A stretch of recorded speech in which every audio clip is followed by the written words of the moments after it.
Welcome to Barnyard Language. We are Katie and Arlene, an Iowa sheep farmer and an Ontario dairy farmer, with 6 kids, 2 husbands, and a whole lot of chaos between us.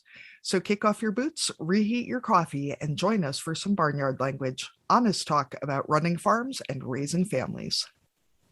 In case your kids haven't already learned all the swears from being in the barn, it might be a good idea to put on some headphones or turn down the volume. While many of our guests are professionals, they aren't your professionals. If you need personalized advice, consult your people. Welcome to another episode of Barnyard Language. Thank you for joining us again today. So Katie tried to go home. So I was about to ask her how things are in Iowa, but I know she's not in Iowa because she didn't get there yet. So Katie, how are things in Minnesota? I was like 80% successful in getting home. Honestly, I was more concerned that I was going to get stuck in Toronto and be stuck in a foreign country, which, I mean, Canada's not like foreign. It's more than getting stuck in an airport. Doesn't really matter where the airport is so much, just the fact that you're in an airport. Yeah, and a place where you can't even buy guns in Walmart. Like, how are we supposed to live like this, you know? Yes, one of our cultural experiences while Katie was visiting was going to Walmart. So, yeah, that gives you an idea of how much culture she saw while she was here. We didn't even like see the Parliament buildings or anything. So next time. I met a lot of Canadians. They were all very nice. I spent a lot of time with Arlene and her family. They were all very nice. I got a Lego tour from some of her kids. I threw the ball a lot for Levi the Jack Russell Yes. with the tickety toes. Yeah, don't pet him, but just keep throwing that ball. Don't pet him. Throw the ball. I got to spend time with Arlene's extended family and friends, and that was lovely. Met my first Barnyard Language podcast fans in the wild. I'm gonna have to start carrying a Sharpie, in case anybody wants an autograph. Nobody does, but They might. in case they might. You never You know. can offer. Had a great trip, but for anyone not in the US, there is a massive storm system sitting kind of, I think, maybe across the entire country and maybe most of Canada. I haven't been watching the weather because it's not going to make any difference. North America's pretty big, so I wouldn't say most of the country, but localized over you and me. They could be separate storm systems. Yeah. I have no idea. But also California is apparently getting like freak flooding. And anyway, so I flew home Tuesday night, and of course the Minneapolis airport is a little over 3 hours drive from the farm, but the entire area between the airport and the farm was forecast to get somewhere between 3 and 20 some inches of snow sometime between Tuesday and Friday. So it started snowing just before we touched down, and I have since Tuesday evening been in the Marriott Residence Inn in Bloomington, Minnesota. It's actually pretty nice, full kitchen, bathroom, TV, whatever. Getting nice some folks. Uninterrupted work done, I'm guessing. Yeah, a lot of reading. And I asked one of my coworkers this morning, because I've been working, whether they thought that I could expense the hotel as a co-working space, because the lobby is entirely full of stranded passengers with their laptops out working. Yeah. So I've met some lovely folks who are stuck here from Denver and Florida and are, relaxing in the Marriott lobby. The employees have been delightful. And I got the world's cutest salt and pepper shakers because they're in the room, and they're like half an inch tall. I don't know why it's killing me so much to have these. I mean, it's not like packets. They're like straight up salt and pepper shakers. They're just tiny. You're taking those things home, are you? I am. And I'm going to ask for a second set because anybody who has more than one child close in age knows that even if the other child does not give a rat's ass about whatever the thing is, you better not just bring one home because there will be bloodshed. That's true. And I don't think you actually did any shopping for your children while you were in Canada. So, I mean, you could claim even that they were the Canadian souvenirs. I could. I will say that I bought one final Tim Hortons Boston cream donut in the Toronto airport because we do not have Tim Hortons in Iowa yet. And a Boston cream donut shoved into a carry-on bag and then hauled through 2 airports and forgotten about for 24 hours. How did that taste? It was better than no donut, but not by much. It was pretty sad. It's Um, no longer in a donut so how form. Yeah, and all the frosting had leaked off, and the outside was stale, and the inside was weird. But it was better than no donut. So, anyway, how are things on the farm, Arlene? Oh, things. Quiet without me Yes. following you around and Yeah, quiet. The youngest had to move back into his own room, so he was not all oh, that excited, but his brothers were happy to move him back out again. So that was a transition. So Monday was family day, and today we have a snowstorm, so another snow day. So another very short week in terms of school, but yeah, not much of an update, I guess, since last week. The classifier, we're recording on Thursday. The classifier's here today. So for non-dairy farming folks or people who don't have registered cattle, um, that means this person is a employee of Holstein Canada, and they come and basically give our cows a mark.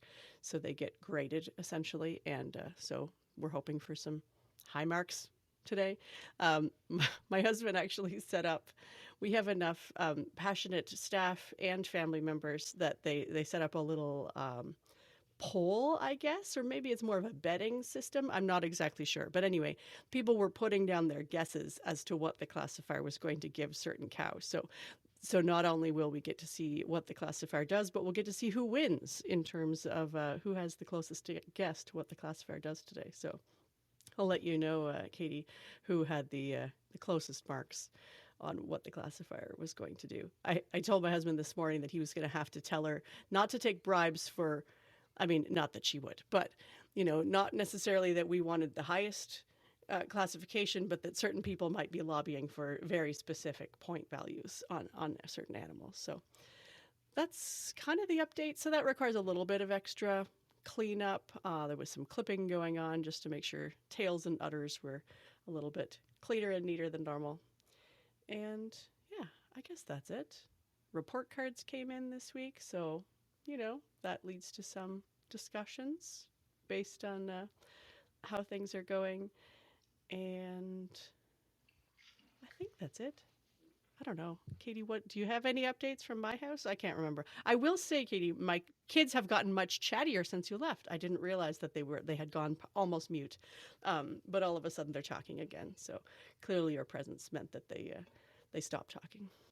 your daughter was a delight. I don't think the boys managed to speak more than 2 sentences each to Yeah. me in the time I was Yeah. there. But, like, I remember as a kid, it's awkward when your parents have people over, and especially someone you don't know, and especially when they just, like, stay at your Yeah. house. Take your room.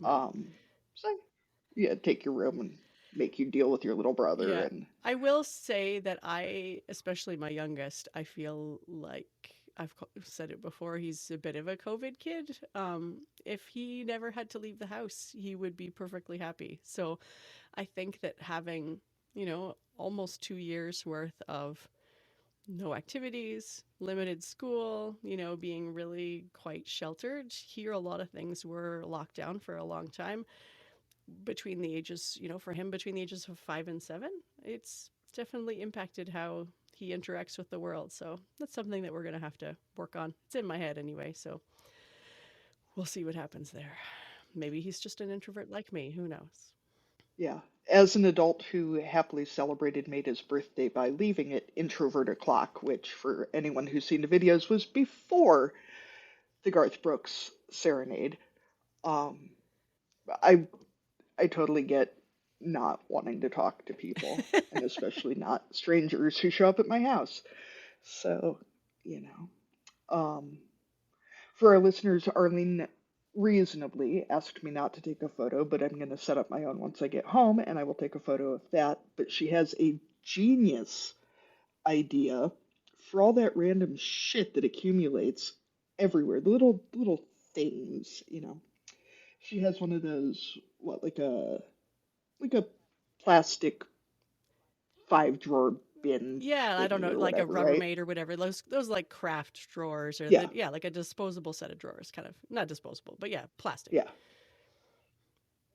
And each of the kids Although in our family it will be the kids plus the adults because we have fewer kids and more adults and more little crap, I would guess, um, has a labeled drawer for their little crap.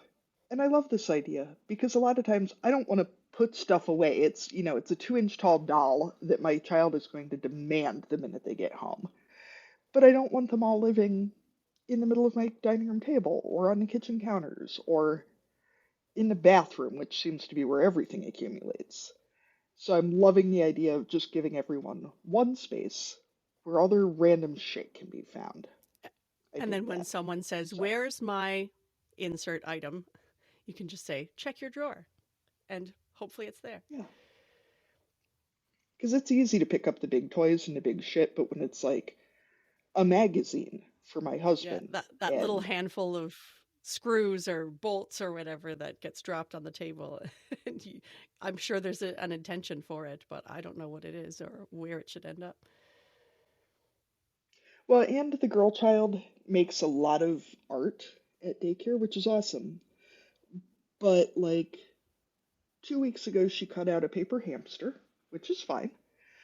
And then she cut out a very large amount of what amounted to confetti as hamster food, and like a little hamster blanket, and then a little cat, and then some cat food. And so she comes home with what I finally tossed into a quart baggie, and it was almost a quart baggie's worth of tiny pieces of paper that cannot be disposed of, which is totally fine, but that come home loose and just get dumped out. Yeah. Don't move them. And yeah, I've got 2 little kids and 5 cats and 2 dogs. Like, tiny pieces of paper is never going to work in Yeah, our that's house. right. So I'm loving the bin idea. Also, Arlene, the Women's Food and Ag Network is accepting mentor and mentee applications. I believe still primarily in Iowa and Ohio, but I know that they have had participants from West Virginia and pending funding other places for their Harvesting Our Potential program, which sets experienced producers up with newer producers or experienced farmers who are looking to grow and learn, which is exactly how this podcast got started. Um, they are looking for applicants for this year's Harvesting Our Potential pool, and the website is, I lost it, wfam.org. So that's WF as in Frank, A as in Ayrshire, N as in Nigerian dwarf goat.org. All right. So we are going to move ahead into our interview. And this is one of Katie's, like, send out an email and see what happens. And you know what? When you have a podcast, sometimes you send an email, ask someone who you admire to come on to your show, and they just say yes, which is like the wildest thing, but one of the best parts about having a podcast. So hope you enjoy this interview. Today we are talking to Dr. John Madigan, who's a professor at the University of California, Davis. And Dr. Madigan, we start each of our interviews with the same question for all of our guests, and this is a way to introduce yourself to our listeners. And we always ask, what are you growing? So for our farming guests, that covers crops and livestock, but it can also cover families, businesses, careers, all kinds of other stuff. So we'll ask you the same question. What are you growing? Yeah, well, thanks for having me. I look forward to sharing some information. So, I guess I'm not growing crops. We have a couple of horses here at the house, and I'm a faculty emeriti from the University of California School of Veterinary Medicine, and they gave me the rights to one of the inventions that I have. So I have a technical rescue company where we design equipment for first responders to pull animals out of difficult situations, equine, cattle, and others. And so we do trainings for that because my past experience with I had a lot of experience with rescue and emergencies things. And then I'm also revising the fourth edition of my manual of equine neonatal medicine, and so I have a lot of activity in the world of baby horses and breeders and foaling, and then I do a lot with the with the invention that came out of some of our research, and I don't mind that they called it the Madigan Squeeze. Once I found out it actually worked, and so that's a procedure to that we work for with what we call dummy foals, and we can talk about that if you want. And so I spent a lot of time doing podcasts and explaining stuff, but it's a way to recreate birth canal pressures, which allows a calf that doesn't know its mother, or a foal that's wandering around the stall, or a lamb, a pig, a cria, and it's very similar to kangaroo mother care, where there's a dramatic increase in survival with the swaddling, and we use the squeezing thing. It's so I can talk more about that, but that's occupying a lot of my activities and growing, I guess. Yeah, that's right. That does sound like a lot of different things are growing. So I'm guessing that the horse people always want to know how many horses and what are you doing with them? The ones that you actually Yeah, have on well, site. yeah, yeah. Right now we just have two here, and so right now we're just doing trail riding, and then we go to some ranch friends and move some cows around once in a while just for fun. And they're quarter horses. They're very gentle. They live a very life of luxury here. And we just built a new barn, and with a little place to stay, and you can see the horses out the window and whatnot. So yeah, and we use the horses to practice some of our technical rescue equipment fitting. So they're they go in the stall, whether they eat a cookie, and we see how things fit the horses. Right, yeah. So you're not actually doing rescues, but just making sure everything fits on them. Yeah, I haven't had to rescue them yet, although we've been in a few pickles, but I haven't had to use our equipment. So, how do you deal with the level of cute that is working with baby animals just all the time? I mean, obviously, you see a lot of sick and unhappy babies too, but I would think that the general cute percentage is probably higher than a lot of Yeah, what you they're encounter. yeah. When we, it's easy for us when they're cute. That means they're for us to feel like that's a pretty cool thing.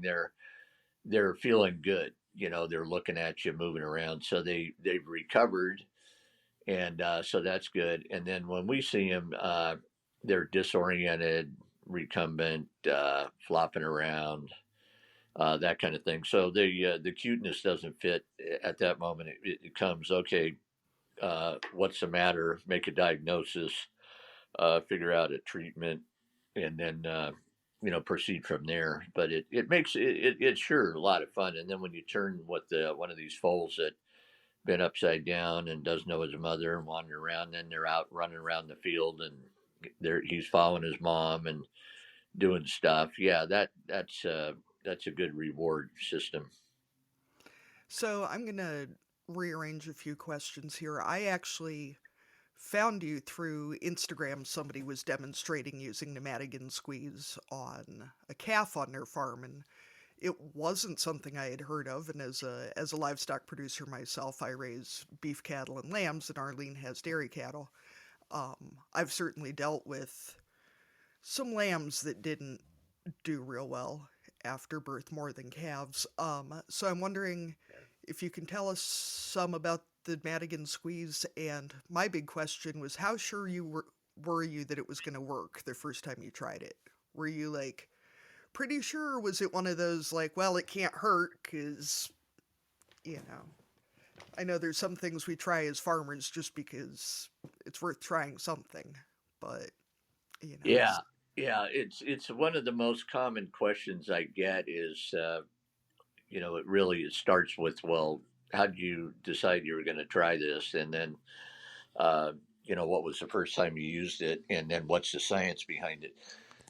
So there's a bit of a story with it. So I guess with a podcast, that's an okay thing. So I started the neonatal intensive care unit at UC Davis in the mid '80s, and it was the third one in the United States. And at that point, when foals would come in, we didn't know how to hook them up to IV fluids and give them glucose, electrolytes, and things like that, and then still be able to keep them with their mother, and then treat them with antibiotics and things like that, and oxygen and all that. So I saw the critical care aspect, and we said what a big part of our teaching load was this thing called the maladjustment or dummy foal. And at that point, what the experts said, I am board certified internal medicine, so I'll throw myself in that category. The word was that this was due to low oxygen. But as the time went by, I saw that these foals, if you did intensive care, they would all of a sudden wake up 2, 3, 5 days into the care, which is expensive, and not everybody can do it. They wake up and they'd have no residual neurologic deficits whatsoever. So that doesn't happen when your brain is injured to the extent that we're seeing these abnormal behaviors and seizures and things like that. So I thought something else is going on. So I was in New Zealand and on sabbatic, and they were working with this project on, is it humane to cut the tail off of a newborn lamb? Do they feel things? And can you castrate them? Can you do things? So they had a big welfare thing, so they meet the European standards for export of lambs, that they were raising them right and everything. So these guys were doing a lot of science, and they said, and I just snuck into a seminar because I had time there, and they were talking about these sedative progesterone derivatives. And I knew about progesterone, of course, when we think of pregnant mares and whatnot. But I didn't know that it fed into a pathway to produce sedation, big time sedation, almost like Valium or a barbiturate or even anesthesia. So I remembered a graph that a guy in England had done in the late 80s, and he showed that some of these dummy foals had elevated progesterone. He was just measuring stuff. And so I thought, whoa, well, when I get back home, I'm going to measure that in some of these dummy foals. So we did, and it was sky high. So that we knew that they were endogenously producing this progesterone that was feeding into the brain center that controls sedation and consciousness. And the reason for that is if you're a 100-pound foal or 80-pound foal in utero, one of the rules is you don't gallop in the womb. But guess what? 2 hours later, you better be doing it, or the predator's going to get you. So there has to be quite a switch in consciousness that occurs at birth. So what is that? Is it light? Is it sound? Is it touch? You can do a rectal exam on a pregnant mare and bump that foal and they'll wiggle around, but he's not waking up. So anyway, so that was something to ponder. We just knew that these dummy foals were full of these, and they call them neurosteroids because the progesterone is a steroid and it feeds into this pathway and it's made in the brain and whatnot. And so it was a failure to transition, the consciousness from in the womb to the external life, and it was in the foal. I wasn't thinking of other animals at that time. So I had a separate project where we were trying to do a master's project for a student and get it done. And when you hold on to a foal that's in the newborn category, say 12, 24 hours, veterinarians and horse owners know this, you want to do something with them and you put your arm around the front of them, around the back, and you hold them tight, they flop. Their head drops and they go down. And it's called the flopping reaction, been described. So we had a neurologist, Dr. Monica Allman, was working with us. We said, let's figure out the mechanism of that. So the reason this ties in is that she was doing electrical recordings of brainwave in the foal when we would put the pressure on them and they'd flop. She said, I need 20 minutes to get this recording done.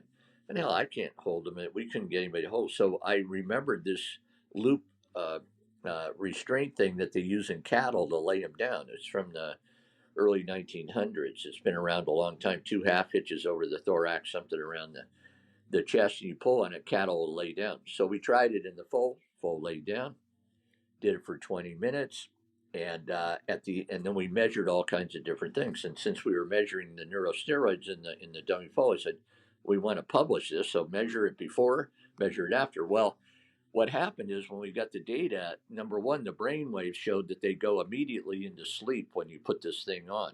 And that's so that, and when they go through the birth canal, that's a good idea because you got 2 legs and a nose in a miracle presentation that the mare rolls and puts it into position. I mean, it's kind of amazing. And if you're doing that, you sure as hell don't want them wiggling and moving back around and everything. So the squeeze immobilizes them. And then at the end of our 20-minute experiment, we saw that some of these neurosteroids shifted around a little bit. So I'm driving home one day and I'm thinking, I wonder, 20 minutes is the stage duration of stage 2 labor of the mare. So when she gets the foal in position, the water breaks. It's 20 minutes that the foal goes through that squeezing thing, and then all of a sudden it wakes up. So I thought, Jesus, I wonder if that, if some, and then I remember this, that some of these foals that come in, they're dummies, they've had quick births or they've been pulled. So I get a call. So get back to this is a long answer to your question. How do you know when you first had it? So here's what happens is when you're in veterinary medicine and you have people and clients, they have your cell phone. So I'm not on duty. I'm sitting in my office in this breeder, and she's Ellen Jackson. She won't mind me mentioning her name. She's a owner, operator, plus a racehorse trainer, magnificent individual, foals out 80, 90 mares a year there. And so she calls me, and towards the end of the season, she goes, "Hey, I got a dummy foal here, and it's the end of the season. I'm exhausted. I can't spend any money on him bringing in. He's been upside down in the feeder. He's 8 hours old. And somebody said you were doing research. Have you got something cheap that I can just give him? And because I just can't nurse one of these things along for a few hours or send them in for a few days and send them in." So I said, "Oh, well, what was the birth like, Ellen?" And she says, "Oh, it was normal." I said, "Well, you have to sometimes cross-examine your clients." And I said, "Well, what was normal? How fast was it?" She said, "Oh man, I was in the kitchen and the foal alert went off. I went out there, he was standing up." "Oh, a quick birth, yes." And so a quick birth, the birth. So I'm sitting there, and I said, "Well, you want to try something different?" She said, "If as long as it won't hurt him and it won't cost me anything." I think your farm, listeners will identify with that particular, desire. So I said, "Yeah, have you got a rope?" And she said, "Hell yes, I got a rope." So I drive down there, no drugs, no medicine, no nothing on this neonatal call. And I get there and he's again trying to get upside down in the feeder, flopping around and aimlessly. She's trying to stick a bottle in his mouth. He takes a little bit of milk and whatnot. So I put this squeeze thing on him. He lays down, goes to sleep. And here's when I knew something happened. As soon as I release these ropes, and then all these foals, and if you're doing it to a normal foal, like we did a research thing, as soon as you release that pressure, it's like going out of the birth canal. They just pop right up. They stand, they stretch, like they've been asleep. So this guy, I let the rope off. He stands up, and for the first time in 8 hours, he nickers to his mother. And the guy that's holding the mare just about gets knocked over because she hears this from the foal, which is supposed to happen, as part of the bonding. So she just bumps this guy out of the way and goes over and starts licking the baby. So I figured, something happened here, and man, it was fast. So then I look over, and the owner, Ellen, she just and she told me later what she was thinking. Jesus Christ, I called Madigan out here to wake the foal up, and now he's got him laying out even flatter, going to sleep. What the hell is going on here? She's very practical. And so she's over milking the mare because she said, "I have a stomach tube, so you can tube him while you're here," because she just seen him go to sleep. I said, "Well, why don't we leave a little milk there and just see what happens from it?" So he goes over and starts nursing. And she's just looking at me like, "Oh my God, why didn't I have this 20 years ago? I've been, da da da." So that it was dramatic. And then it was towards the end of our foaling season. So I had another veterinary friend in Australia, Dr. Elizabeth Woolsey, and she had a 48-hour foal referred in there. And she said, "Hey, you mentioned something about this, squeezing thing." And so she does it. He gets up in 8 minutes. He's nursing, and they've been 48 hours of around the clock care. So we started doing it, and that was the start of it. So, how far out after birth does the squeeze work? Well, the cattle people are teaching us something here because we didn't do this experiment in cattle, but they have to do the same thing. They can't, poke a hole in the uterus, while they're in utero. They got to go through the birth canal. And then some of these things, they do wander around, they're off the suck and whatnot. So what we know in the foals, out for about 5 to 7 days, this will work. But if you're not taking care of them in there, they're going to be septic and hypoglycemic, and not anyway. So it usually we're doing this within the first 3 days, and now people are catching on, so they do it early. But I'll have some of these things. If you go to Facebook or Google and put in Madigan Squeeze and calf, these wonderful videos from the farmers. One of my favorites is the wife is filming with the two kids next to her, looking through a crack in the barn, window there, and her husband's out there with a warm jacket on, and she says, he won't give up on that calf. He's using the esophageal feeder, and it's day 6 now. And I told him, hey, I heard about this thing on the internet, and then so he's going to try it. So she said the kids are all watching. She's watching. So he's out there. He puts it on, and he's in his jacket, and then the cow is on the other side of the panel, and so he lets go of the rope. And that calf walks over there and tries to get it, and he opens the gate and it starts nursing. And the kids go, wow, whoa, this is great. So anyway, that one was 5 to 7 days that, they've been sticking with it. Yeah, I'd have to say that tube feeding a baby more than once or twice is about the most frustrating damn thing in the world. So if there's something that'll, perk them back up, it's... Yeah. I assume that foals are like lambs, that the longer they go without food, the stupider they get, too, because lambs just, they get real dumb real fast. Yeah, real fast. And the group in Oregon at the Oregon State University at the vet school, and then with the ag division there, they just did a study, and I think they had 80 or 90 lambs in each group, the ones with the abnormal behavior and then the control group.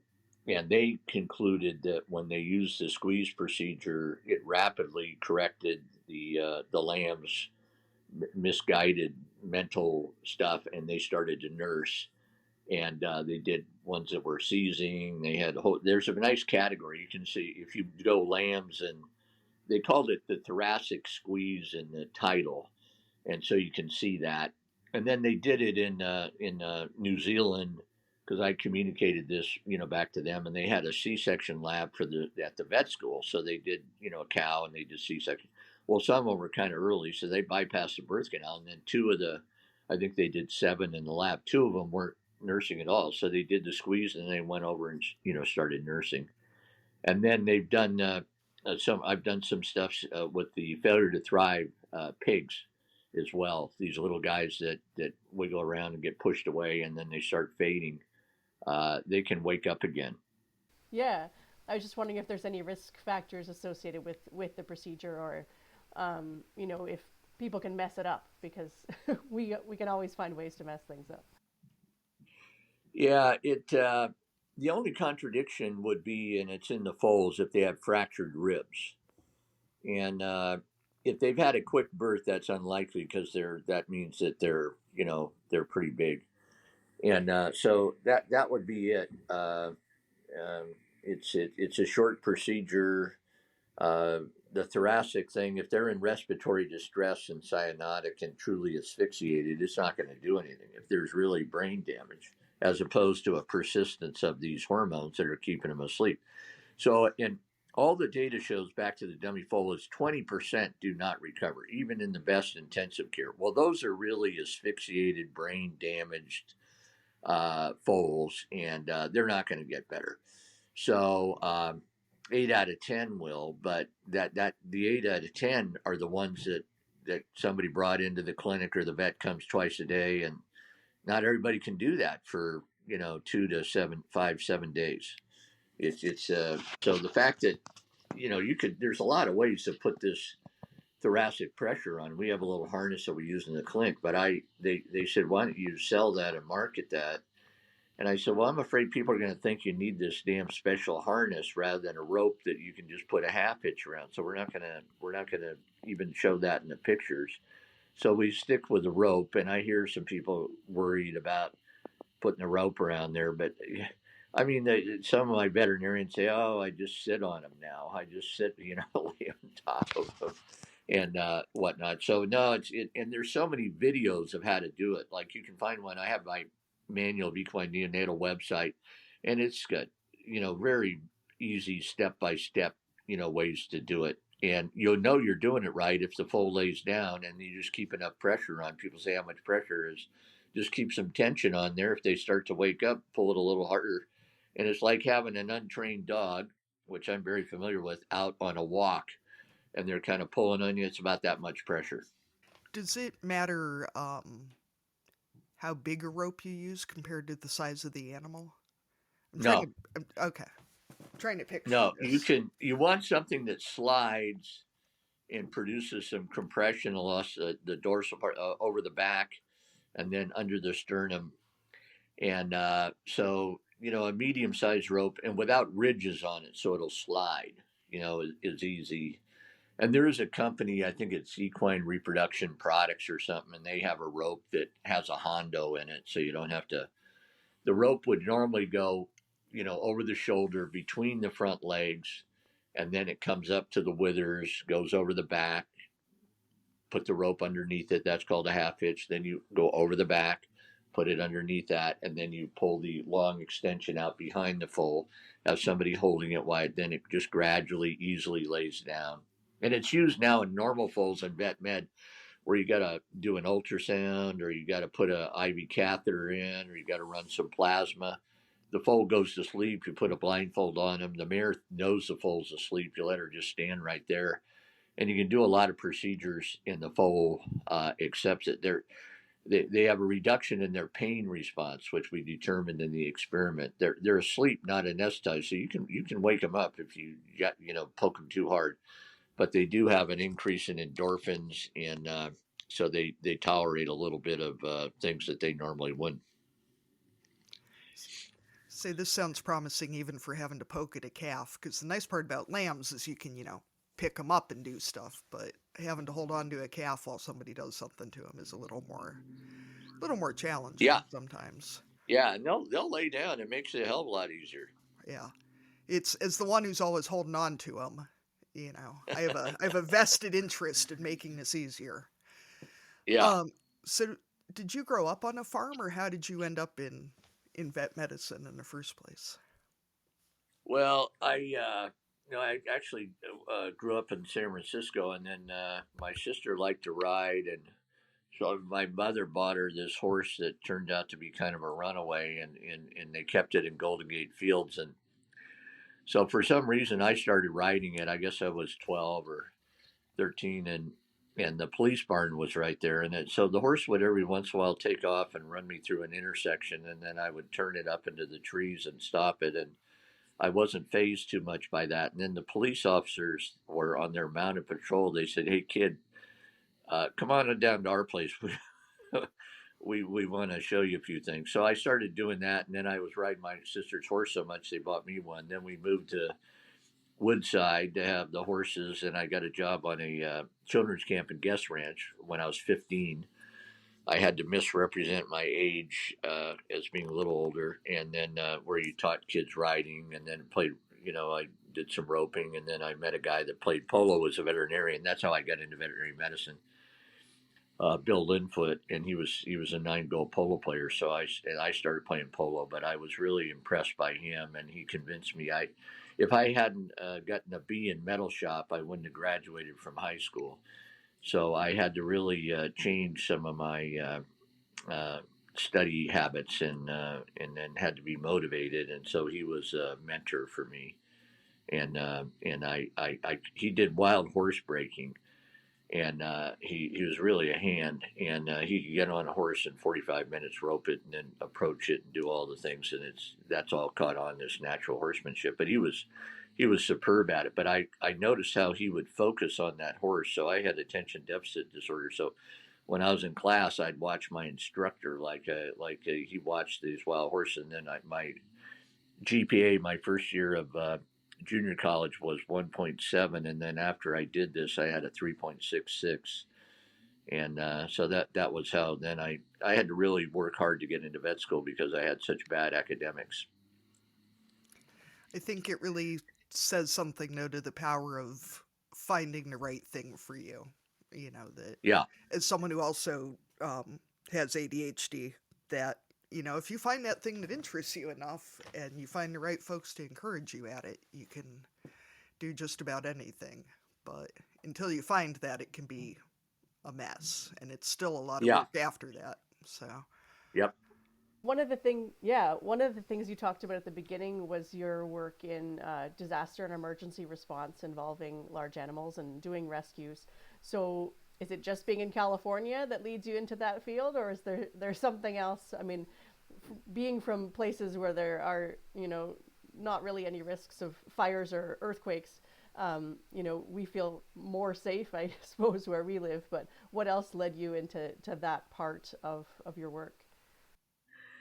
yeah. Well, when I graduated from vet school, I went into private practice in Mendocino County, and I ended up discovering this infectious disease up there that was considered very rare in horses, and only been 16 in the world. And then started diagnosing a lot of them, and ended up getting recall. The university offered me a job, and back at the School of Veterinary Medicine, and I had a master's because it took me so long to get into vet school. So when I first went there, we got all these really difficult cases. Recumbent horses would come in other words, down horses. They'd be in a wreck, fall off a cliff, or do stuff, and they'd come into the clinic. So I was in a referral practice. Well, we had terrible slings. So I started working with a welder friend of mine in private practice, Charlie Anderson. We developed this sling. It's called the Anderson sling, and named after Charlie. And so I started, taking care of a lot of horses and lifting them, putting them in slings, and helping them that way. And then I got a call from this organization. There were 5 mules and 1 horse at the Sierras at 8,000 feet. This in 1992, and they were going to big snowstorm was coming in, and so they couldn't get to them with the airlifted the people out that get caught on this pass. So they said they made a call to the school, so the dean sent the call to me, and I said, well, sure, we could, put them, attach them to a helicopter and fly them out of there. And then they said, have you done that? I said, well, no, but, what's the difference between a hook that's on a helicopter, a hook that's on the top of the beam in our barn? I know this equipment, they're not getting out of it. I know that. So I don't care whether it's, what the hook's on. And they, oh, okay. So anyway, so I did that, and we were successful, and there was a tremendous amount of publicity with a video of the mule in the air and landing, and we landed at a ski resort. We had another team there unhook him, and then we came back and got another one. So then there was a big flood in '97. So I'd been getting calls from fire departments, emergency place. Hey, we can't get this horse out of here. Can you do that airlift? Yeah, okay. So when the flood happened, I called this veterinary friend of mine up there in Yuba City when the levee broke in '97 with this atmospheric river like we had recently, and I said, you need any help? He said, yeah, the animal control went underwater, so they took my clinic over. So they're all here, and I'm hearing about all these animals that are stuck. I said, well, you want us to come up? He said, hell yeah, come up. So I started doing that, and then geez, we're going out in boats and, getting dogs and horses and, tying them to the back of a boat when they're swimming. They get scared. They get off this high spot, and you tow them to a levee and make them stand with their head out of the water and things like that. So since I'd done a lot of cowboy stuff, it was just easy, for me to do relative to some others, I guess, that just anyway, it's kind of a personality thing.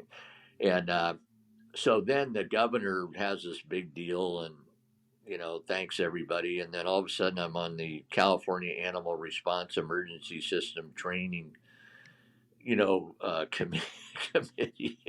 So all of a sudden I'm, in this disaster thing, but I've been there, done that. And so I have some idea. So that's how I got started. And then our students wanted to do it. So I would, they thought we were much more organized than we were. They said, God, you guys respond well. When I get a call, I walk through the barn. Are you busy? No. Okay. We didn't have a call out list or anything. They had really no idea. It was, okay, is anybody using that truck? Okay, let's get it. So it was that kind of thing that got me into the emergency stuff. And then it got very, very organized. So our School of Veterinary Emergency Response Team, we have 90 students in it. And I started that. And then I helped write the legislation for the Cal Vet program. We got $3 million a year to that program every year to coordinate with the California Department of Food and Ag and do trainings, get counties up to speed and things like that. What equipment do they need? And then have a coordinated response. So I'm not doing that. I just helped kind of lay some groundwork for it. Sure. Have there been recent rescues with we've been hearing about the flooding in California as of late. Have there been a lot of animal rescues that have been required? Oh, yeah. Yeah. They've been busy. Well, yeah, there's a lot of movement of animals. There hasn't been any dramatic things that I'm aware of. When something's coming, like these storms, it's not like, oh gee, I never thought this was going to happen. So after all these years with the wildfires and now with the flooding and everything, there's these county animal emergency response teams, and none of that existed when we got the first call for that. We didn't have any of that. So we don't. There was a rescue on the Tevis Cup with a horse had to get airlifted out of there, and they used our equipment and protocols and things like that. But with the floods, there's always horses that are in water that people have to wade out and get. But people are getting smarter here, and they do things in advance, and they move the animals, to higher ground or to neighbors and whatnot, especially with a little advance warning that something big is happening. So, Dr. Madigan, can you describe some of the equipment that you've created? Because I know, we see a lot of animal welfare videos, decrying hip lifts and that, and I don't think that non-livestock folks get how big cattle and horses are, and that you can't just grab them because they've got, bones and squishy internal bits, and that they move, which really makes it harder than picking up a car or something. They're not, you can't just grab them. Yeah, and then so when it happens to a cow rancher, it doesn't happen every day. So they're a low frequency event, but and then we call that high hazard too, because things can go wrong for the animal or the people responding. And so in the fire department, if they respond, whether it's a rancher or fire department, they have the same thing. It's a low frequency, high hazard event. So the experience that we had, like with this Anderson sling, I had to give a talk, so we pulled up the records. It'd been used in 3,500 horses since we invented it.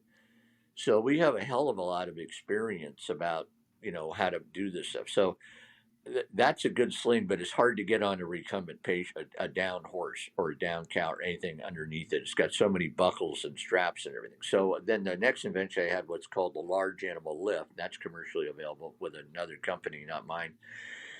And it slides underneath them and has a bar over the top of it. And that's an okay piece of equipment. It's about $2,800. The Anderson sling's about 14,000 or 12,000. No, excuse me, 6,000. And so there's a bit of an investment. So being a practical guy, said two things. One, it's got to be accessible equipment at the time you need it. It's got to be easy to put on, and it's got to be portable. So the thing that we have now is called this Loops Rescue System. It's in a duffel bag that you can carry. And then it has a guidebook in there where if you take the time to read this or do one training with it, a person stands behind the back of the horse or the cow, and then you reads to the person, throw the loop over the upper front leg, pull it towards you, then put the loop over the cow or the horse's head, pull it around you. Now that's step one. Step two, So the fire department guys, they read to each other. It's like pulling AED for a defibrillator. You pull it off the wall. They tell you everything. Walk to the patient, then open the shirt or whatever, put the pedal. So this guidebook, step by step. So because I could see our students couldn't remember if you only do it intermittently, you're not good at it. So this thing, yeah, it's very simplified and there's no knots. It's a continuous loop. So I just pondered this, and then Dr. Allman and I were with one of our horses. We were out here because you don't want to put it under their arm and then lift them up because the brachial plexus is there. So we figured out if you pass it over the head and go crisscross under the sternum, it lifts by the skeletal system. Whether it's a cow, a horse, a giraffe, we have one for giraffes that's a little longer straps. And we have an inflatable giraffe to practice at the zoos, with how to pull a giraffe around and things like that. And so it's called the Loops Rescue System. It's on the internet, and my son and I distribute it, do the training, and it's less than $500. So that's the advantage, and it has everything we think somebody needs, and it doesn't take up a lot of space in a fire truck. So the other thing is one of the guys, the Office of Emergency Service, they're getting it NFPA approved for the fire departments so they can use their federal funds to grab it, to purchase it. And I'm doing a training in Illinois this month. I'm going to do it over the internet because I've worked with some of the guys there, so they know it. But they're going to train their first responders, and then they're going to train some of the rural fire department guys.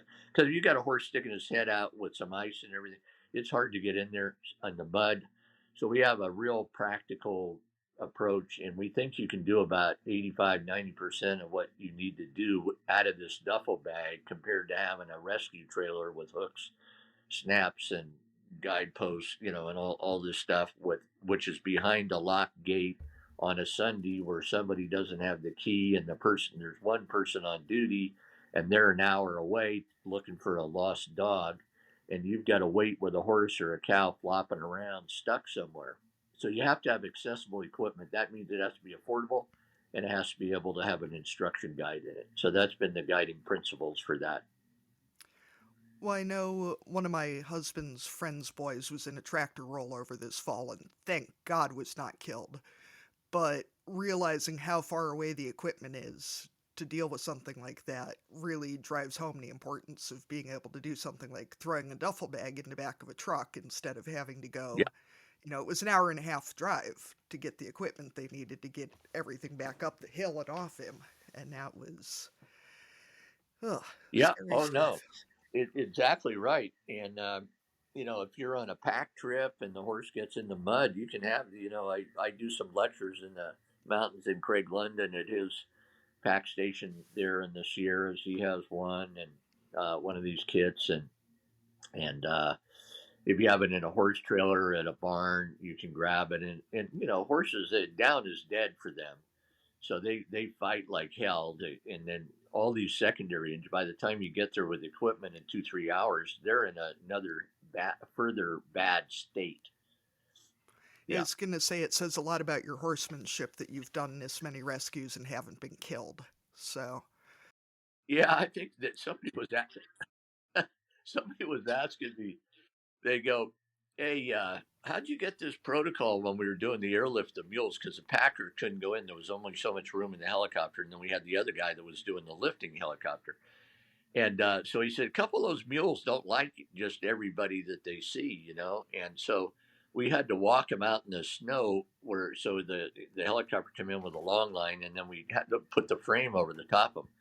So we started blindfolding them, because we learned that. And then when we've done trainings up the Marine Mountain Warfare, the Marine guys, they're like, oh, here's a college professor to show us what to do, and so they go, well, you can catch, if you can, put this on Freddie, you can use anything here. And they go, well, where's Freddie? Oh, we got him in the squeeze chute so we can put the halter on him, so I go, oh, okay.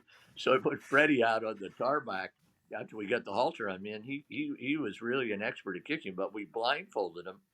And then he tried to kick and he fell down and he couldn't see what happened to him. He got back up and he thought, damn, I tell you, these guys are tough. I better stand still.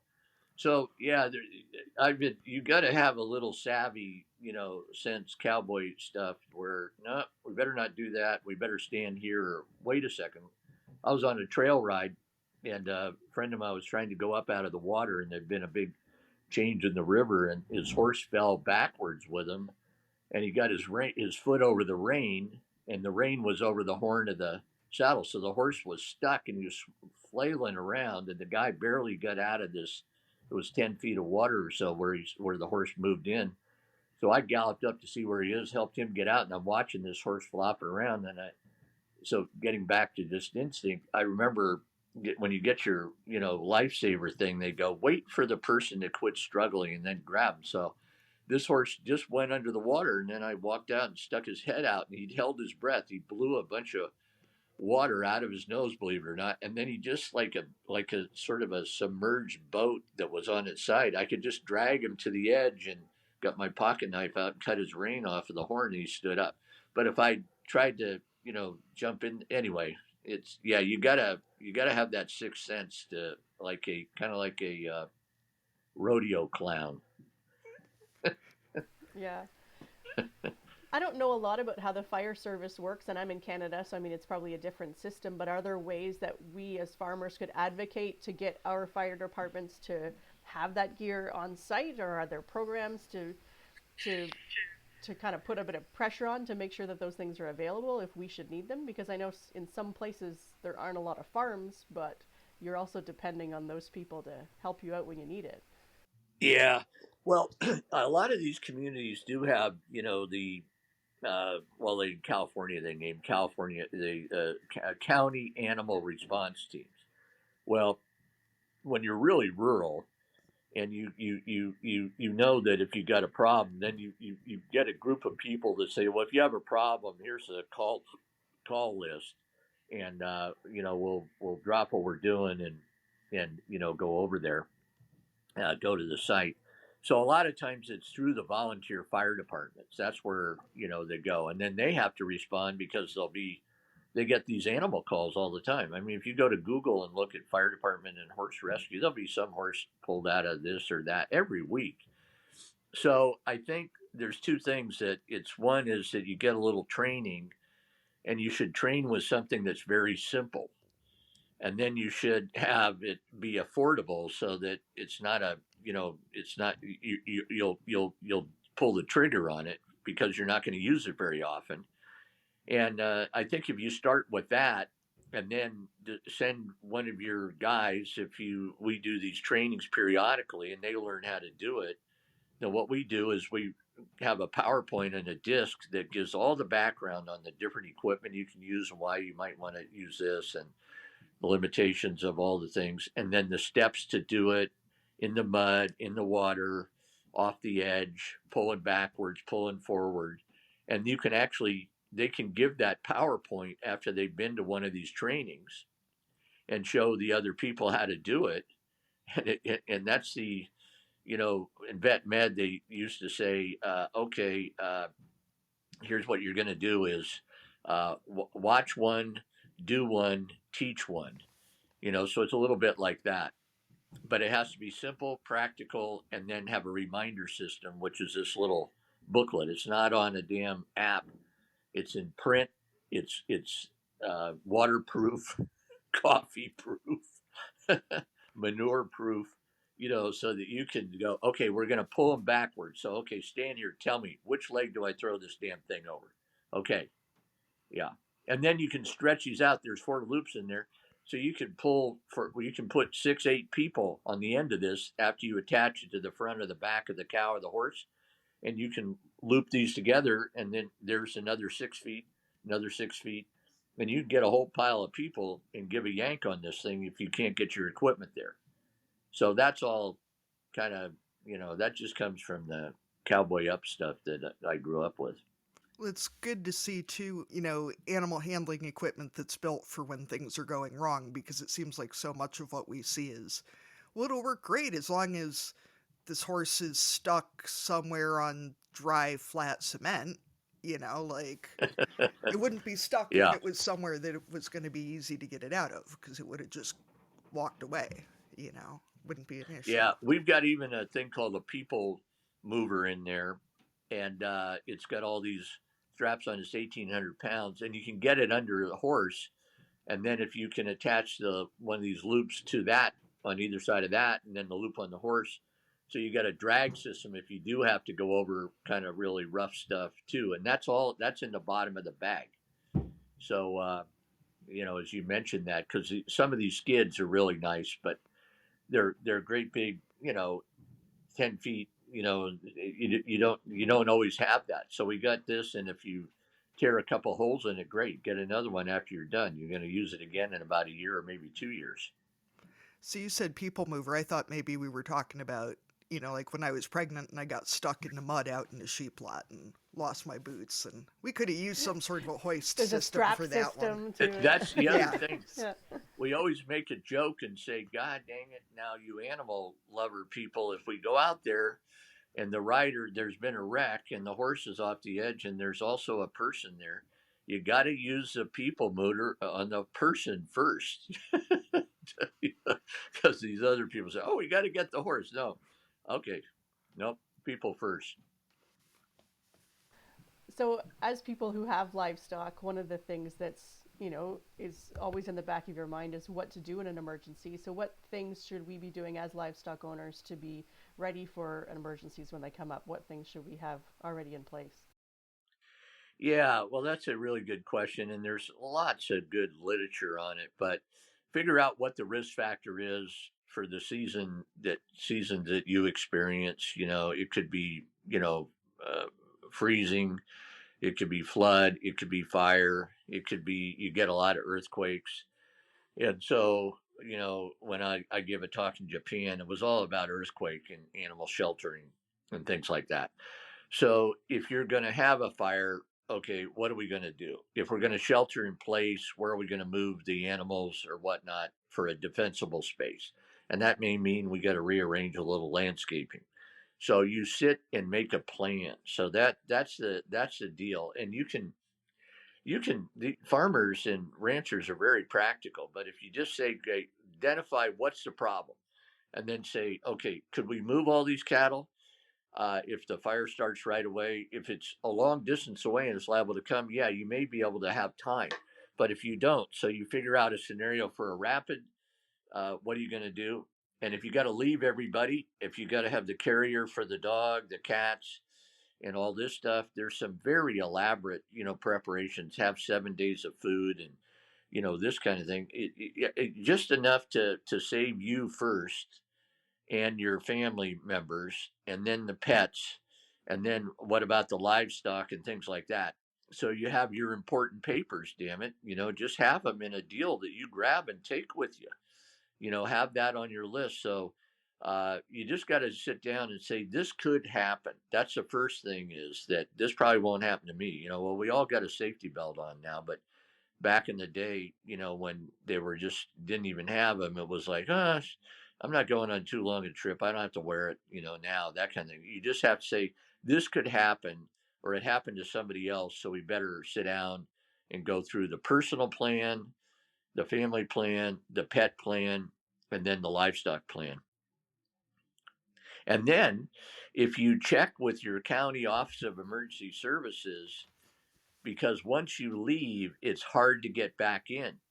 And if you have to take some dang online training about, which basically tells you if the fire department, to go in there, you need an escort. If we tell you to leave, you got to leave. And very practical, but you get a little okay badge, if you will. So they finally passed legislation, because ranchers would go in and say, hey, I just got to push these cows out up here. And they say, no, it's a roadblock. Or trailers trying to get into a stable that's being evacuated, and they don't have enough trailers, and they want everybody to evacuate, and the guy at the roadblock says, you can't come in. No, we're going. And so, well, I'm here to help move the horses out, and we have time. Sorry, you can't get in. So if you have one of these Office of Emergency Services, what do I need to get back in, or to be helpful, or to say that I understand what the risks are, and that you've got a name and you've got maybe a badge, is helpful to me. Because when I've got to go somewhere and they're blocking people, and then they'll have code that I got to say to the guy on the roadblock, and that, they make a joke out. They go, "Tell him Madigan, that's the code." I go, I don't think I'm making that up. It's in my driver's license. But anyway, I like that it's like Bond, James Bond. It'll just be, yeah, Madigan, Dr. Madigan, here to rescue horses. yeah, I was thinking too, so many rural folks where, I'm in Iowa and more of the emergencies we see are flooding and that. But we're starting to see so much about pets, especially getting separated from owners during emergencies and trying to get people matched back with the right animals. And I know as a rural farmer, this fancy town crap like microchipping has never been something I considered. And then, yeah. We got another dog, and the vet said, it's $20 to get a microchipped now, right? I was like, well, shit. And then she even came out to the car and did it. And I have to say, that's pretty cheap insurance for knowing that, somebody will Microchips that are much good. easier to bring The them other back. thing you can do when you get separated and somebody says, "Oh yeah, that's my Palomino, quarter horse there. I want to take it home," is a simple thing to do is take your picture with your pet and have it on your phone that you're not going to lose or back up or on the internet. Because you can show a picture of your pet, but you could have got it off the internet, but not the two of you standing together with some, something that reflects, you're at your place too. And that's a very, useful, actually, reunification thing. We had to make these pet passports for the campfire, the butte. There was so many animals overwhelming this temporary shelter in this former mental hospital of all things, back in the day when people weren't on the street. So we were trying to keep a shelter. It was terrible. So we wanted to move them to other counties. Well, they say, well, we could lose track of them and they'd have microchip, but what if they have the wrong reader or whatnot?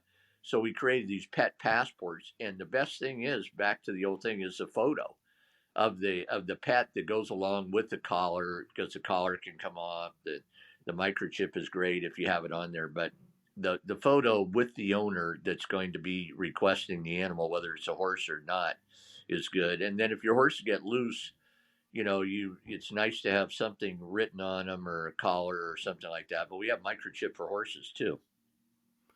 So, but what I'm hearing you say is that the next time somebody argues about having our dogs in our formal family portraits, I can tell them that you said we had to. I like this a lot. It's a safety measure, damn it. We had our dog in our weddings, so there's dogs in every family picture. Oh yeah. It's no, that's right. And you can't keep them out of there. If you did, in your videoing, all you'd hear is woof, woof. They might as well just let them sit there next to you. Yep, in our wedding photos, my Aussie is tucked up under the skirt of my wedding dress through pretty much the entire ceremony. There you go. So, Yeah.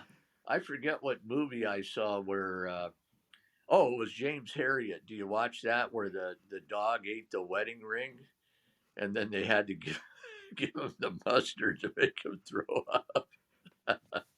Yeah, so, right. One of our dogs actually ate my daughter's umbilical cord when it fell off right after she was born. So I said, that's how you know they're really part of the family when they go ahead and eat part of your kid. Yeah, they're bonded. He looked so Not in the hospital, just to clarify, though. Not at the hospital, no.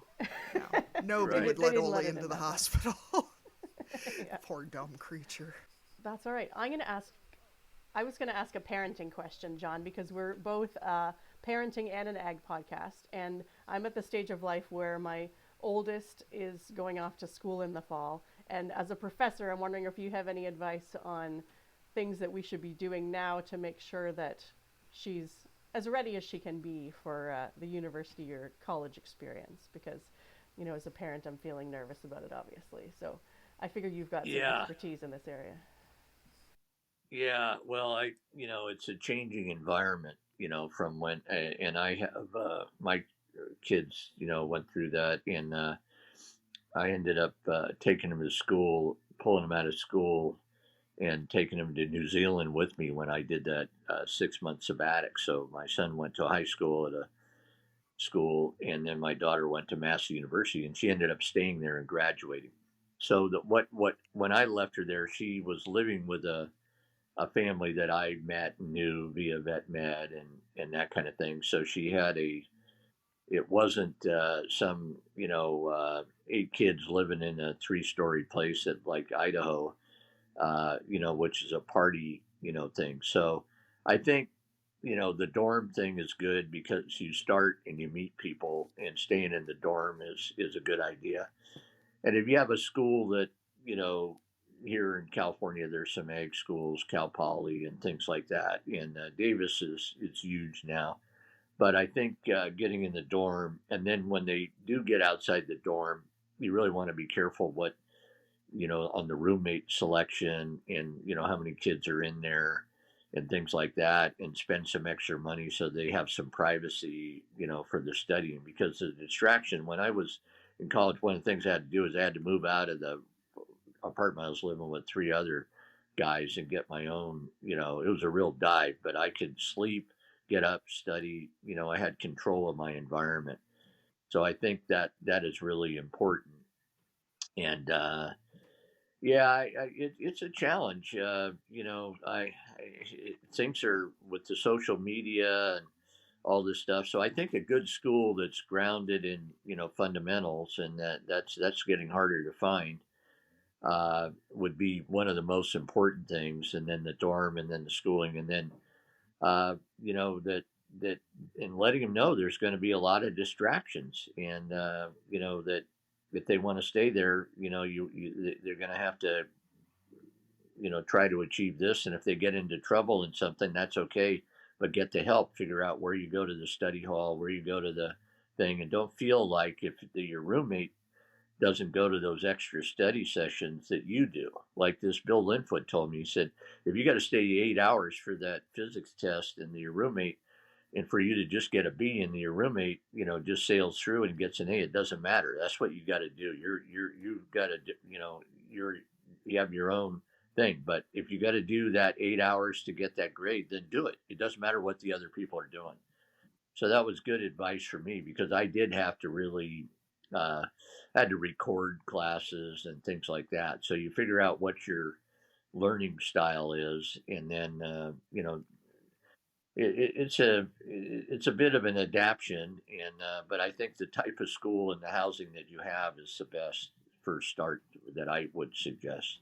And that my kids thrived in New Zealand, and my son didn't have as good a coaching thing here in the town we were in. The coaching there was very, very good for getting the students to feel like the coach believed in them, and that you know,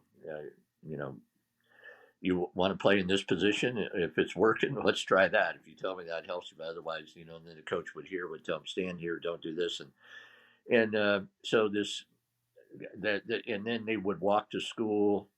The proximity to the where your classes are, it's really important. That's why the dorms to start with, and then your secondary housing, don't be too far away, and so you can bike or walk, to school if you can. Yeah, those are good reminders.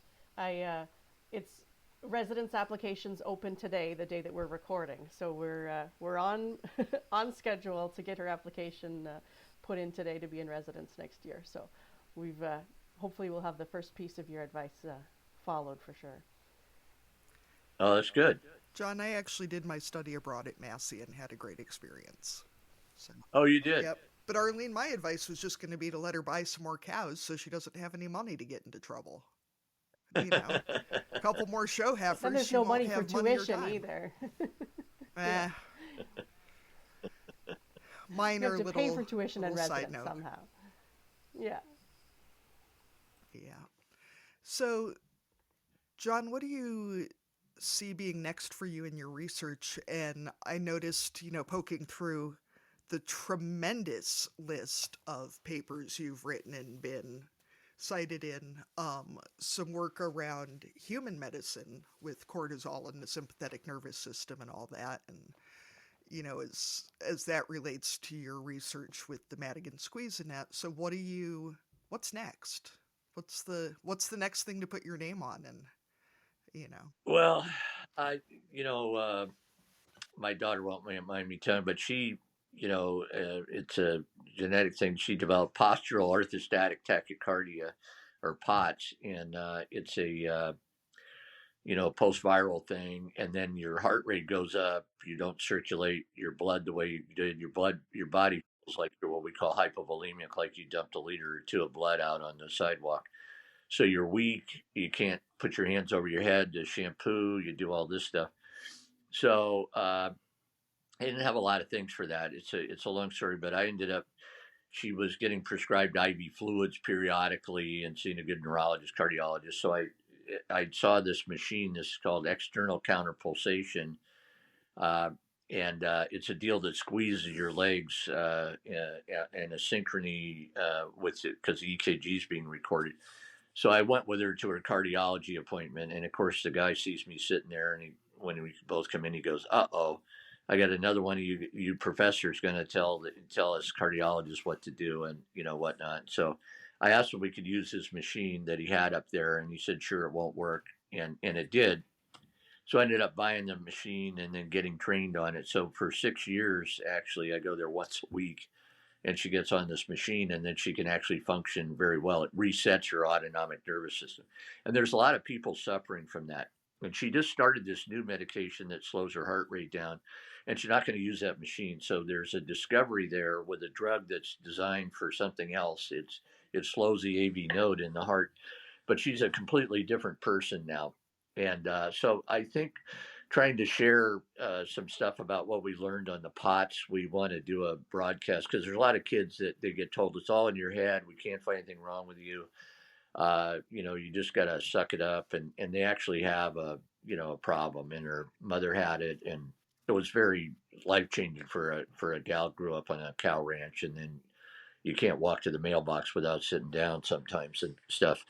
So that's one thing. And this thing with the squeeze and the kangaroo mother care, I'm telling you, this that was invented, seen in not invented, but it was midwives started saying, "Don't bring your baby." This is in Colombia, into the ICU. They're going to die there. There were a lot of premature births, poor prenatal care.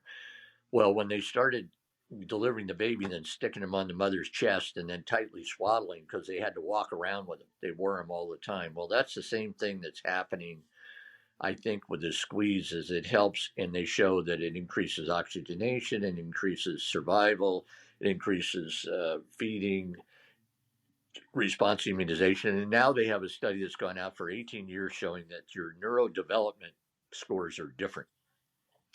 So that's one thing. I think looking at our mechanisms that we've discovered with the neurosteroids and applying that with the brainwave and other things in infants, we started that, and we had some hiccups with it. We did that with Stanford. We had Bill and Melinda Gates Foundation preliminary grant. So I'd like to revisit that thing a little bit and get some more awareness, because kids that are in NICU and everything, and the doctors, and we see this in vet med, the hardest thing to get the Madigan Squeeze to be used is in one of these critical care units, because they can run the IV fluids, they can run the oxygen. That's what they do. They got the resident training, man. That's the kind of cases they live for. Well, if you don't integrate that particular procedure, you don't change some of the neurosteroids, which can help you, and maybe the animals. So the same with the infants getting this, and now a lot of hospitals do it. But I think if you had a marker, and we think we've identified a marker in foals with actually just the serum progesterone level, and if you could get a quick test for that, and you say the reason this baby's not ventilating is because it's full of this stuff, because it doesn't need to ventilate in the womb. And now it's out of the womb, and it's still got this thing that's turning this off. And that's why you got to use the ventilator. So use a procedure or start developing drugs that reverse these neurosteroids. And then the last one is that we saw, and I did a little video, and the university had me do it. And I was talking about these abnormal behavior, and people would come up and tell me about their kids with autism that had difficult births, or cesarean sections, and then the kid developed autism, and that is a risk factor for autism. And there is a paper showing in kids 10 and 12 years old in saliva that they have 4 of the neurosteroids that are elevated in the dummy fold. They're actually elevated in these kids in the saliva. So they may end up actually not fully transitioning consciousness at birth. And I'm wondering if some subset of kids with autism, that's what's going on. I was laughing during your POTS discussion there simply because I'm in the process of diagnosis and treatment for hyperadrenaline POTS, and it's a mind trip Yeah. for sure. And realizing what an impact it has on your life if your heart rate just goes bonkers was really Yeah. Well, the a reason it goes thing. bonkers is because your sympathetic nervous system is you're like a small pump on a huge pipe, and those pipes are open. And when that happens, and this Colinar, the drug is called Colinar, and that's a brand for it, and it's working on another mechanism that is fundamental to this POTS thing. And all POTS, when I've seen this and read it, the reason your heart rate goes up is because it's hyperadrenergic. Adrenaline's keeping you alive, because, and then it's screwing with your brain and your fight and flight or flight system, shutting off the perfusion to your gut and doing all these things. So this medication could be very, very useful, and it was very hard to get. And there's a subset. There's a paper on 26 case with POTS treated with this medication, and it's working on a channel that's screwed up. And women have it more than men.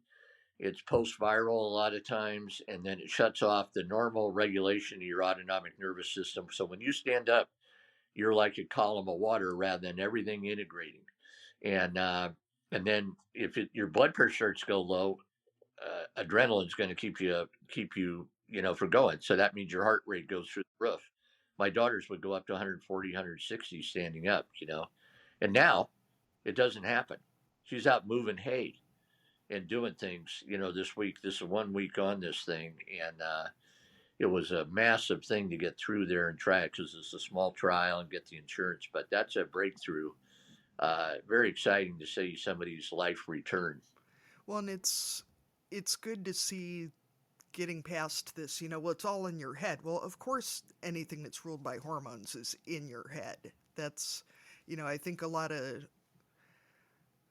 clinicians have a really hard time with anything that they can't actually, poke at. And so if they don't have a good way to test for it, it's just not a thing. You know? And I think we're just starting to see some really exciting research about hormones and the autonomic nervous system and all of that. So it's interesting to see where it's going to go. Yeah.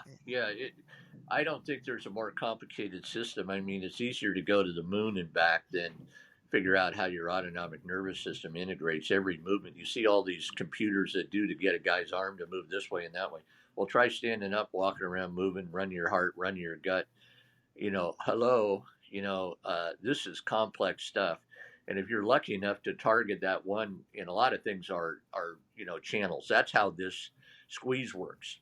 It actually opens up the chloride channel, we think, in the GABA receptor, which is the one that Valium and barbiturates work on. So when you put that thing on, it opens up this gated movement, just like throwing a switch, and they go to sleep. Mm-hmm. And then when you remove it, the gate closes and the ions readjust and you wake up, and it's instantaneous. So that's all gated movement of ions. And this new drug works on this one channel for moving these ions around, but it's fixing the peripheral circulation as well. So it's very excited about that. All right. So our last real question here, I guess we ask all of our guests, if you were going to dominate a category at the county fair, and it can be a real one or you can make up one to, make sure that you win, what category would it be? Oh, I saw that question on there, and I was. It didn't come to me right away.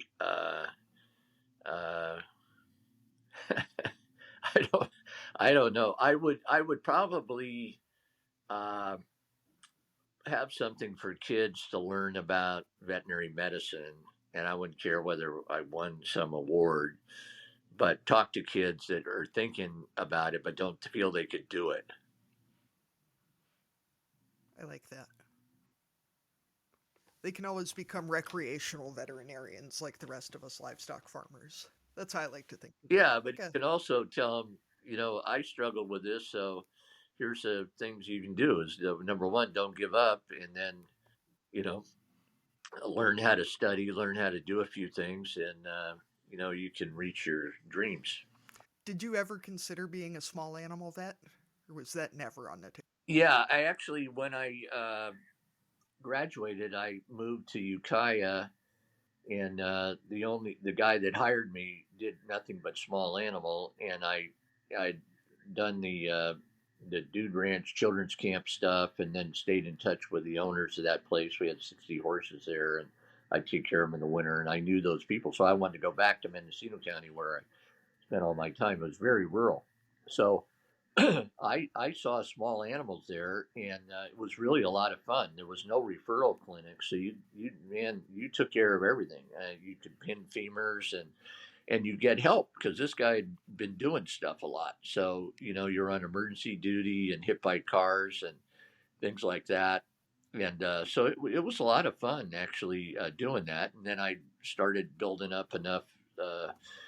Large animals, sheep, cattle, goats, a lot of horses stuff, and then they put a barn behind the clinic, and then sold that when I got my job offer over there. But I really enjoyed the small animal stuff too, and you never know what comes through the door there, and so it was exciting and fun. We're gonna go ahead and move into our cussing and discussing segment. So this is kind of a free for all of whatever we want to talk about on any given episode, and listeners can enter their cussing and discussing entries. If you go to the show notes, you'll find either our speak pipe where you can leave us a voice memo, or an email address, and we'll read it out for you. Katie, what are you cussing and discussing this week? So, I have a newly 6-year-old child. And I swear to God, that kid brings home an entire ream of paper from school every day, which is its own thing. But she rolls them up sheet by sheet. She has a folder, she has a backpack, but instead she rolls them up and then she folds them in half and puts them in the front pocket of her backpack. And when that pocket is literally jammed full, then she starts putting them in the main pocket of her backpack, but she still rolls them into a tube and folds them and then puts them in the pocket. So it's like a bunch of tiny diplomas? Yeah, kinda. But it'll be, 25 drawings and then that one paper that needs a signature, or she's going to get kicked out of kindergarten, and that's just going to be the end of her academic career right there. I don't know. And I asked her why she did it, and she looked at me like, what else would I do? And I just, okay, like, I don't want to be that mom who's like, crushing her little tiny baby spirit, but also, what the hell? Children. Yeah. And are they all vitally important to her? Do you have to keep everything, or you sneak the art out the back door? Oh, yes. Yeah, very important. Yes. We lost a pom-pom off one the other day, and the cat took it, and it was bad. It was a crisis. Yeah. All right. So my cussing and discussing for this week is the fact that the more people we talk to, and I realized this after our mind-blowing episode today, the more people we talk to, the more I realize how much I don't know, which is fantastic because there's so much in the world to understand, but also frustrating because it's all out there and I can't get it all in my brain and I don't know so much stuff. So it's probably a glass half empty, half full situation where, depending on the day, it's both exciting or frustrating that there's so much information out there that you just can't even process it all. That's a good one, Arlene. John, do you have anything to share with us? Anything bugging you these days, or are we're going to sign off for this week? No, I don't think so. I think the more you get towards the PM of life, I think you realize you don't know all the stuff you don't know. I mean, Jesus, and things are often a little more complicated, than you think. But that doesn't prevent some things from happening that are good, and then being able to completely, assimilate or understand that. Sometimes it takes a while, but no, I think, and then new ideas take a long time to get into effect. The way that I'm going to try to do a survey to find out how many animals around the world. I know there's a lot of different countries doing it. I got one from Iran the other day. They're doing the squeeze thing. So the fact that it hit social media, the owners of the animals are not getting educated on this from veterinarians. They're actually, a veterinarian, that would be me, put something on the internet that had some science base to it and then shared it. And that's the new way that a lot of things are being learned. So and it used to be your vet would tell you this or tell you that. It's going too fast for that. And in fact, it's better because there's a broader audience, especially if it's something you can do yourself to help a particular situation. So I think that's the value of the internet, social media. If it's used in a positive way, it can be problem solving. Yeah, So that's that's a really all good I'd point. say is that. Yeah, because like you said, Yeah. it's something that you can do, that you can fix for the person who is looking at an animal and thinking, well, it's probably going to die. This is something that you can try, and you don't, if you can't afford for the vet to come, Yeah. or you don't feel like it's going to be any help, then yeah, you've got something at your disposal that you can at least give it a shot, right? Yeah. Yeah. And Well, I think if we could get more of that, and then make that accessible to the subgroups or whatever that would utilize it, that would be a positive thing. It's a sort of a telemedicine without the doctor, yeah, that's but right. it's telling you something to do. Yeah. Yeah, we don't always want to search our own symptoms up on the internet, but yeah, if there there's ways to get Yeah. help out there if you know where to look and what's safe to try. So, Katie and I want to thank you so much for joining us here today. And if people want to find out more about you and your work, where should they find you online? Well, I don't know. I don't have my own website. I have, you know, uh, the Manual of Equine Neonatal Medicine. I guess we have a website there. And then the Equine and Comparative Neurology group. I'm still in that at UC Davis.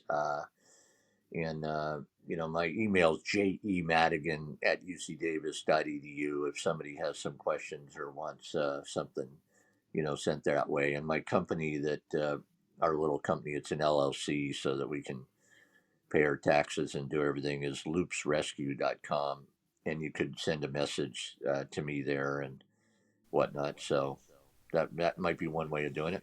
Yeah, that's perfect. Thank you so much for joining. Yeah, well, it's been a pleasure and nice meeting you. And We won't start lambing for a few more weeks, but once we do, I'll get some videos because I'm sure we'll have at least one lamb that'll need squeezed. And if we don't have any that need it, I'll find one and do it anyway. Just because it'll be a And you hell can of a lot just call it a easier than hug. finding a calf. So, that's right. Yeah. All right. Well, great visiting with both of you, and take care. great. Thank Thanks, you very John. much. Thank you for joining us today on Barnyard Language. If you enjoy the show, we encourage you to support us by becoming a patron. Go to www.patreon.com/Barnyard Language to make a small monthly donation to help cover the costs of making the show. Please rate and review the podcast and follow the show so you never miss an episode. You can find us on Facebook, Instagram, and TikTok as Barnyard Language, and on Twitter, we are Barnyard Pod. If you'd like to connect with other farming families, you can join our private Barnyard Language Facebook group. We're always in search of future guests for the podcast. If you or someone you know would like to chat with us, get in touch. We are a proud member of the Positively Farming Media Podcast Network.